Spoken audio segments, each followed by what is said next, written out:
nih. Di video kali ini aku akan bahas dan review satu novel yang menurut aku menarik banget. Novel ini sebenarnya novel terjemahan dari Jepang dan baru diterjemahkan ke bahasa Indonesianya di tahun lalu. Apa ya judul bukunya? Yes, itu adalah Confession.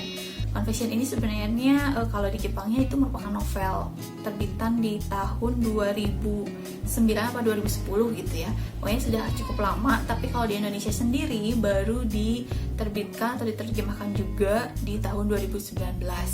Kalau teman-teman penasaran pengen dapetin novel ini, silahkan cek aja ke penerbit Haru selaku distributor dan juga penerbit untuk versi terjemahannya ya. Nah, kalau misalkan teman-teman pengen mumpung lagi di rumah aja nih, pengen beli ini, segera langsung beli di Shopee-nya penerbit Haru, karena kemarin aku lihat ada bazar Ramadan, jadi ada buku-buku yang diskonnya itu sampai 70%. Ini adalah buku Confession ini. Dia juga di diskon yang asalnya harganya 87.000 menjadi sekitar 50 ribuan. Wah, ya, itu luar biasa kesempatannya. Oke. Nah, biar teman-teman gak lama-lama lagi, kita langsung nge-review bukunya ya. Yuk. Confession ini ditulis oleh Minato Kanae. Minato Kanae ini jujur kalau untuk pengarangnya atau buku Jepang, aku tuh baru pertama kali baca tuh ya novel ini gitu, cerita ini. Dan jujur begitu aku baca, aku langsung tertarik apalagi dengan tema misteri dan thriller. Karena sebelum-sebelumnya memang aku baca genre-genre yang lebih ke kayak romantisme atau misalnya keluarga dan sebagainya. Kalau untuk thriller memang buku ini yang pertama yang aku baca. Nah, ternyata di sini menariknya itu adalah tokoh utamanya itu kan seorang guru SMP. Namanya itu Moriguchi Yuko.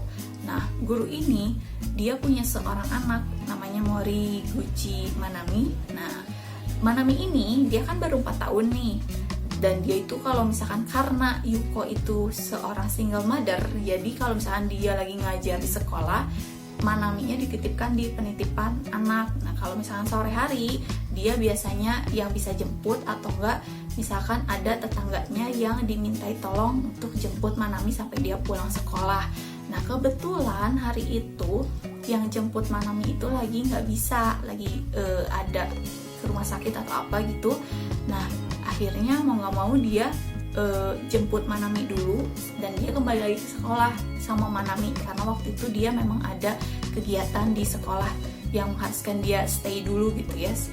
Nah, terus Manami ini memang sih agak lengah mungkin ya Yuko. Jadi Manami ini dia main-main di sekitar sekolah, dan ternyata saat mau pulang, naasnya itu, sedihnya itu, Yuko menemukan Manami sudah tidak bernyawa dan sudah mengapung di kolam renang gitu. Jadi orang-orang menganggap kalau misalkan itu karena kecelakaan, apakah Manaminya dia terpeleset atau misalkan nggak sengaja terjatuh dan sebagainya gitu ya.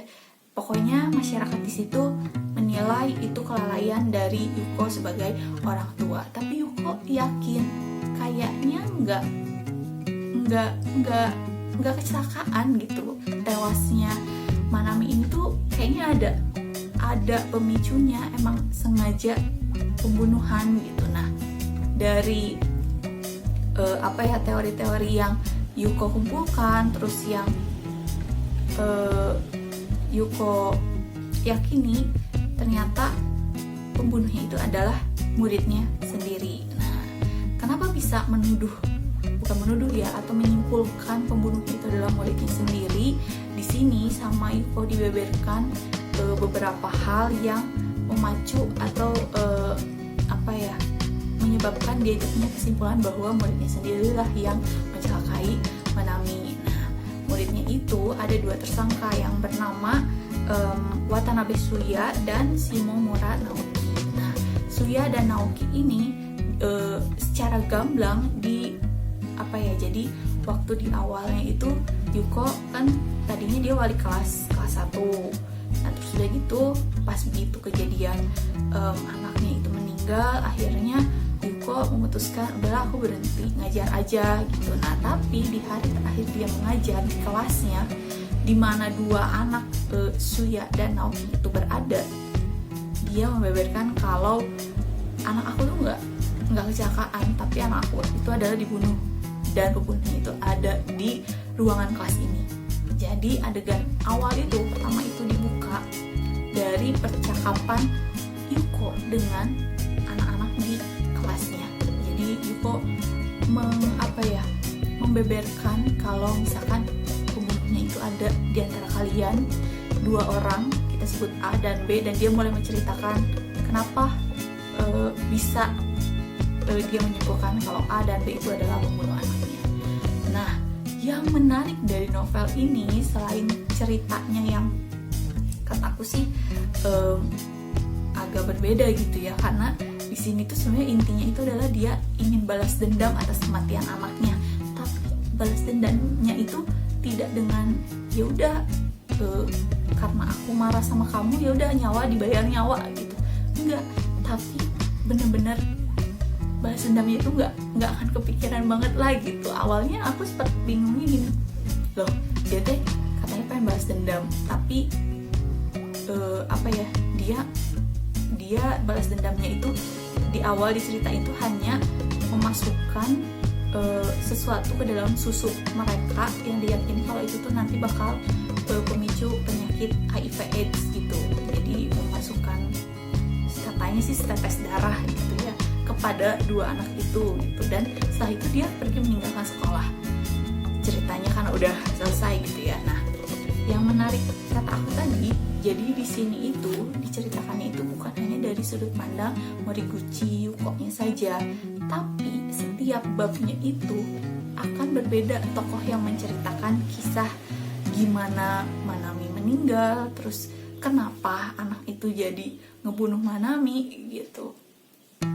Yang pertama dia dari segi sudut pandangnya Yuko, yang kedua dia sudut pandang dari ketua kelas itu, yang ketiga sudut pandang dari kakaknya Naoki, yang keempat sudut pandangnya Naoki, yang kelima adalah sudut pandangnya Shuya, dan yang terakhir akan kembali lagi dengan sudut pandangnya Yuko, di mana Yuko akan menjelaskan benang merah antara sudut pandang yang tadi dari awal sampai akhir, mulai dari Yuko-nya, terus ketua kelasnya, terus kakaknya Naoki sampai ke Naoki dan Suya-nya sendiri, itu nanti diceritakan di akhir kembali oleh Yuko, dan endingnya itu wow gitu. Aku nggak nyangka kalau endingnya itu akan seperti itu gitu. Di satu sisi ya ampun, ternyata tujuan akhirnya dia tercapai gitu untuk balas dendam, tapi caranya itu loh yang nggak kebayang gitu, yang sebenarnya kayak Yuko tuh kayak nggak ngelakuin apa-apa, tapi pas di akhir luar biasa. Soalnya kalau di novel ini sih lebih ke kayak nyeritain ya karma itu ada gitu, dan penghukuman secara sosial itu memang lebih kejam daripada hukum pidana atau perdata gitu ya, karena kalau sosial itu langsung jelek ke pikiran mereka gitu.